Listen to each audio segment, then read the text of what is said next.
Alright, new feature this week for Road America. I added a gear indicator to my overlay. Hopefully that comes in handy for you guys. I can't actually see it on my screen, but it is going to show up right here for you guys for in the overlay that I'm using. Yeah, hope you like that, and without further ado, onward to turn 1 of Road America.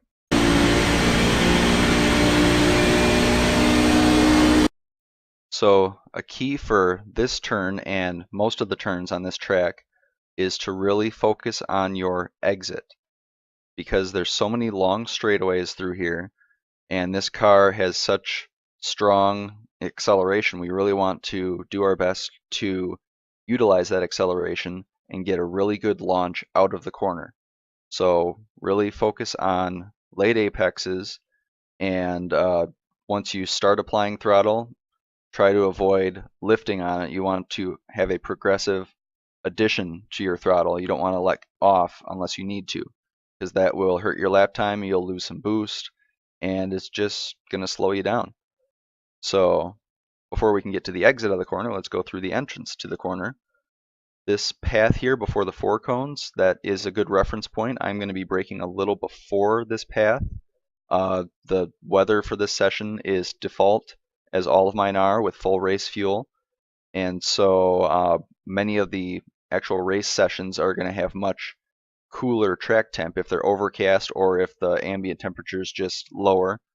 So you may be able to creep your brake points up a little bit depending on the situation. But for default weather with race fuel, the brake points need to be backed up a little bit. So I'm braking a little before this point. And these little reference points here are great to use for, like, I'll be turning in. You can see I'm just starting to turn in here. Keep an eye out for those. They are really good reference points for braking, apex, turn in, track out. Utilize them. So there's a pretty nice substantial curb here and at a lot of these corners. Use as much of that as you can. Sometimes for the lower speed corners you can nick the grass a bit, but in this one I try to stay on the curbing here and get as much grip as I can on the tires for this area. And as we're approaching the end of it, I just started to add throttle after I hit it here to get a good launch out and a track out. And this gray stuff, it ends pretty early, so I try to not get too far onto that, because 1X City is waiting here. And the break point for this corner is the end of this wall. I think I'm a touch before it, or I start getting, decent brake pressure right about where it is, but I start to apply just before. But that's a great reference point to use. And then we're going to be turning in shortly, not quite to this wall, I don't think. About there, yep. And so this is one of the longest straightaways on the track, so this is one to really focus on your exit and get a really good launch out of here. So right where there's this kind of line here in the grass, I don't know if it always shows up, but it's easier to see when you're doing it at speed to get a good reference point.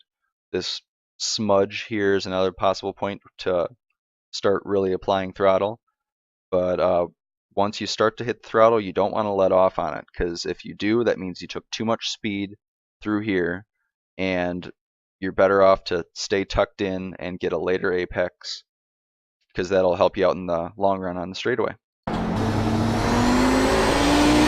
And again, the gray stuff here is there, but on this car it seems to work better to not get too far onto that because it ends so early. So definitely hit this stuff. Don't dive too far into here.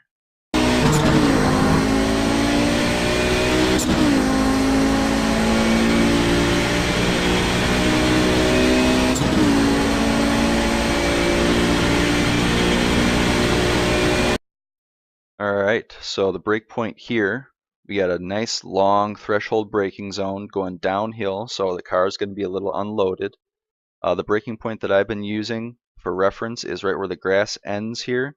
It sneaks up on you pretty quick as the hill starts to go down, but you can see it's between the 3 and the 4 marker. So as you see 5, 4, you know it's going to be right after the 4.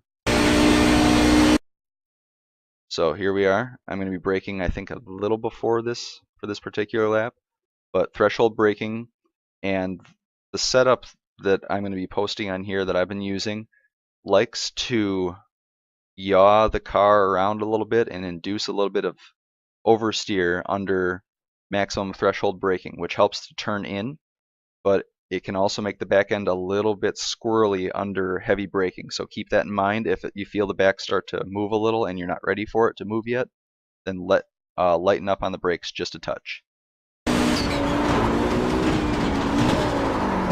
So down to second gear through here, we want to try and get the back end to swing around if we can just a little bit. We don't want to go full drift mode, but you want to get a little bit of yaw in there. And you can clip in here a little bit. I try not to dive too much into this little divot here, but the divot's there because that means you're cutting a little bit of the corner and you're shortening your distance around. So you want to get pretty close to there, but I try not to take too much. And again, you want to take a late apex, and you want to get the car going straight down this way as soon as possible, which is where the late apex comes in.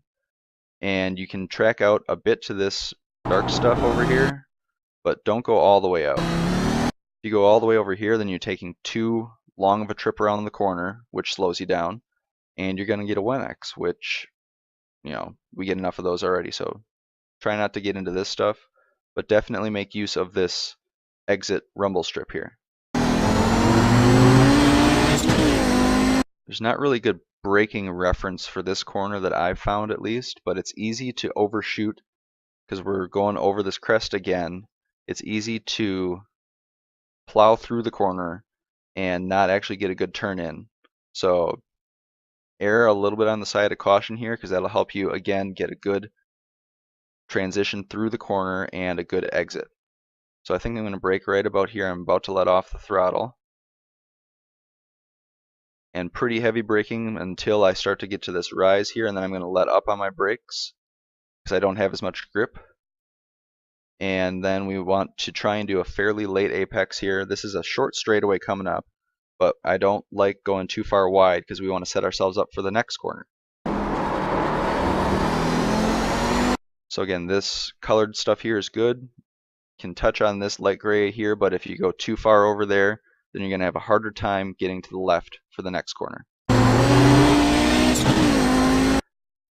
And I'm just starting to let off the end of this wall here. We got a lot of those at this track, so they're good reference points. A little before that is where I'm starting to brake on this one, and this is another corner to try and do a late apex. Don't dive in too soon. And so as we're coming through here, I'm trying to get as close to the end of this rumble strip as I can. So I'm only like maybe 3-4 feet shy of the end of it here, but as I'm going to exit it, so I can get a nice launch down here. And then we want to use a lot of this rumble strip because it's nice and smooth and it's grippy. It ends shortly, so you want to get off it again, but definitely make use of that to track out. Now for this braking point, I think I'm going to start braking about a 3 marker here. It's another one where it's fairly easy to go straight through. Not as bad as the last one, but you don't want to overshoot. And then just we're getting to the end of this entrance curb is where I'm starting to turn in. And you can dive in and take some of this little divot here. Make use of that little camber. It's not as extreme as that previous corner or a couple corners ago. So this helps us to utilize this camber and help come around the corner like basically just like an oval track, but it's not so extreme like the last one where it can upset the car. So try to take this curb. But you don't want to run out too far here just because it ends so soon. With this car, we don't really get much benefit from the light gray stuff here. This stuff, sure, but don't go too far out there just because it ends so soon. Now this corner, there's a couple different ways to take it. If there's Nissans coming up behind you, or if they'll catch you in this corner, stick like glue to this white line, because this is not a fun corner to take too wide. So give the best chance of success by staying all the way to the right. This car likes to wash out in corners if you don't do it just right, so I try not to go on the left side for this corner, but I mean, if necessary, sometimes that's where it ends up, but be cautious because it's easy to slide out. If you have a choice, stay to the right when you're getting past, and it'll just work out better. So I'm just letting off the throttle as we go under this bridge and doing a little bit of braking. Not too much, just enough to help slow the car down. And I am sliding out a bit, but that's intentional. What I'm trying to do here is to get a better exit. And by going out a little wide here, that helps me to really launch through the apex. And so I'm just starting to see this curb come into view. This is what our apex is. Using as much of this as we can, not necessarily getting into the grass because it's a little lumpy and that doesn't help you any, but definitely trying to use all of this curb. Same with this exit curb. The grass isn't necessarily a good thing to get into, but you definitely want to use the curb.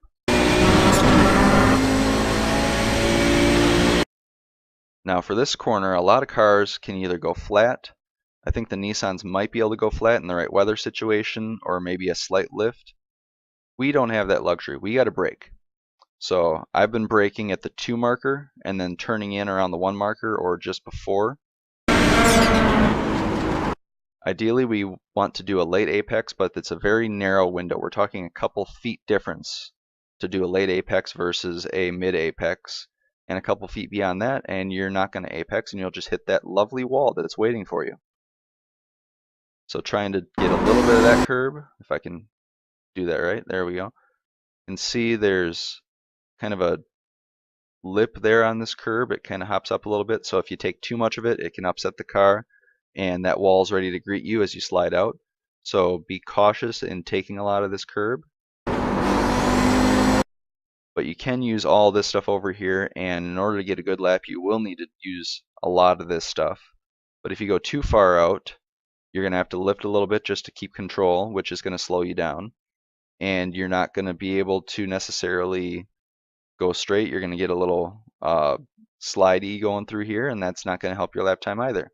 And if you wiggle too much and there's someone nearby, you could end both of your races. So try to stick on here and not in the grass.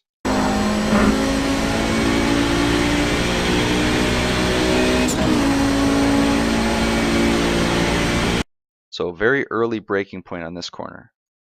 You can see I'm actually about to let off on the gas. The turn here is just ended, and I use that as my brake point. It's even before the 4 marker. It's right as the pavement stops turning and goes straight here. That's what I'm using as a brake marker. This is another one where if you can get the car to yaw a little bit, induce a little bit of rotation as you get to about this point, that helps the car come around the corner. You're using less steering input that way, so your front tires won't get as overheated or burned up, and you'll also just be able to slide a little bit quicker through the corner. So if you feel the car starting to rotate too early, let up on the brakes just a little bit. And if you hit the brakes too hard, you're not going to induce yaw. You will lock the fronts and you'll go right into this lovely gravel trap. So we can use this entire curb. I think I've used the grass a little bit here, but not too much. There's a pretty fine line between using this stuff well and getting a 1x. So don't dive too far in there. It's not as critical to get a really late apex here because there's a really large runoff area, but you want to try and stay on this curb until pretty close to where this pavement changes color. And again, you can use this whole curb, but like everywhere else, as I've been saying all season, get off of the big chunk of curb here before it ends. You got 1x City waiting for you over there, and we get enough of those opportunities as is, so try not to do that if you don't have to. Alright, this corner here, I'm going to back up. There we go. This corner, it feels like it's a little off camber. I'm not sure if it is or if it's just the way that the track comes over this little rise. But it's very easy to overshoot if you don't brake early enough or if you don't get your turn in right. it's very easy to slide right through here and into the stuff off to the right of the track, and that's not going to help you out. So right where this curbing changes from the dark gray to the colored, that's where I've been using as a brake point, maybe just a smidge later, and I turn in a little before the curb ends. You can kind of see as I'm coming through here, there's a little lip right here in the grass. That's not going to help you, so don't touch that. Stay on the curb. Don't get into the grass here. And you want to stay on the curb, basically its whole length if you can, because that'll help you get through here without having to lose too much speed. If you do slide through to the right a little bit, you can use this curbing here, and you can use this pavement, but stay off of this grass. And get off of this stuff as soon as you can, because we need to get to the left by this sign. And that sign is a good reference point for braking for the next corner to the right. Some cars you can push a little further than this, but it seems like this car, it's best to start your braking right about here. I actually braked earlier than that. All the way back here I just started to hit the brakes. Another one where you can induce that little bit of yaw if you do that right and hit the brakes just right to get the back end lifted up. You want to be all the way to the left where this black curb starts, as far left as you can, because you need to start turning in about where it ends. Or a little before, in this case, I guess. So yeah, I'm starting already to turn in. I could have maybe gone a little bit later than this, because this is the longest straightaway coming up on the entire track, so you want to really get a good late apex and launch yourself out to get the best speed you can. And that means using all this curb and a lot of this curb.